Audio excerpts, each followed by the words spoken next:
നമസ്കാരം. മലയാളികൾക്ക് ഏറെ പ്രിയങ്കരിയായ നടിയാണ് കാവ്യമാധവൻ.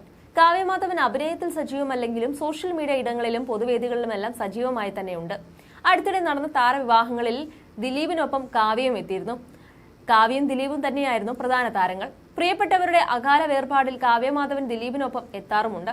അത്തരത്തിൽ കുറെ മാസങ്ങൾക്ക് മുൻപ് നടൻ സിദ്ദീഖിന്റെ മകന്റെ വേർപാട് വാർത്തയറിഞ്ഞപ്പോൾ തന്നെ താരവും എത്തിയിരുന്നു. അന്നത്തെ ഒരു വീഡിയോ ആണ് ഇപ്പോൾ സമൂഹമാധ്യമങ്ങൾ ചർച്ചയാകുന്നത്. കാവ്യമാധവൻ നടി പൊന്നമ്മ ബാബുവിനൊപ്പമാണ് സിദ്ദീഖിന്റെ വീട്ടിലെത്തിയത്.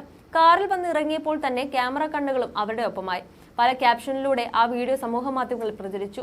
കാവ്യ ആ കുട്ടിയെ കണ്ട് പുറത്തിറങ്ങി വന്നപ്പോൾ ക്യാമറ നോക്കി ചിരിച്ചു എന്നായി ഒരു കൂട്ടർ. എന്നാൽ അങ്ങനെയല്ല, അവർ മുഖം തുടയ്ക്കുന്ന സീനാണ്, ചിരിയല്ല എന്ന് മറ്റൊരു കൂട്ടരും ഇപ്പോൾ വാദിക്കുകയാണ്. എന്നാൽ കാവ്യയുടെ വീഡിയോ ശ്രദ്ധിച്ചു നോക്കിയാൽ മനസ്സിലാകും, മുഖം തുടയ്ക്കുമ്പോൾ അത് ഭാവങ്ങൾ മിന്നിമറിഞ്ഞതാണ് വീഡിയോയിൽ കാണുന്നതെന്ന്. ജൂൺ 27-നാണ് സിദ്ദീഖിന്റെ മകൻ വിട പറയുന്നത്. മിക്ക താരങ്ങളും അന്ന് ആ കുഞ്ഞിനെ ഒരു നോക്ക് കാണാൻ എത്തിയിരുന്നു.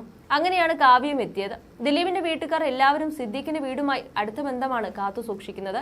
കാവ്യ ദിലീപ് വിവാഹത്തിനും മുൻപിൽ ഒരു കാരണവരെ പോലെ വിവാഹം നടത്തിക്കൊടുക്കാനും സിദ്ദീഖ് ഉണ്ടായിരുന്നു.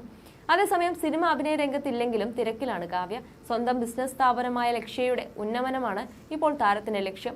മിക്ക ചടങ്ങുകളിലും കുടുംബം അണിഞ്ഞെത്തുന്ന വസ്ത്രങ്ങളെല്ലാം ലക്ഷ്യയിൽ നിന്നുമാണ്. കാവ്യ തന്നെയാണ് മോഡലായും എത്തുന്നത്. ജൂൺ 27-നാണ് സാപ്പി എന്ന് വിളിപ്പേരുള്ള സിദ്ദീഖിന്റെ മകൻ അന്തരിച്ചത്. ഏറെ ദിവസമായി സ്വകാര്യ ആശുപത്രിയിൽ ചികിത്സയിൽ കഴിയുകയായിരുന്നു സാപ്പി എന്ന റാഷിൻ. 37-ാം വയസ്സിലാണ് സാപ്പി വിടവാങ്ങിയത്. ശ്വാസതടസ്സത്തെ തുടർന്ന് കൊച്ചിയിലെ സ്വകാര്യ ആശുപത്രിയിൽ ചികിത്സയിലായിരുന്നു സാപ്പി. ഒപ്പം തന്നെ ഉപ്പയും ഉണ്ടായിരുന്നു. മകന്റെ പിറന്നാൾ ആഘോഷ വിശേഷങ്ങൾ ഒക്കെ കഴിഞ്ഞ വർഷം സിദ്ദീഖ് പങ്കുവച്ചതായിരുന്നു. മകന് ഒരിക്കൽ നൽകിയ സർപ്രൈസ് സമ്മാനത്തിന്റെ വീഡിയോ അടുത്ത സമയം വരെ സോഷ്യൽ മീഡിയയിൽ വലിയ രീതിയിൽ ചർച്ചയായിരുന്നു. എന്നാൽ ഏറെ വിഷമത്തോടെയാണ് സാപ്പിയുടെ വിയോഗ വാർത്ത കുടുംബം പുറത്തുവിട്ടത്.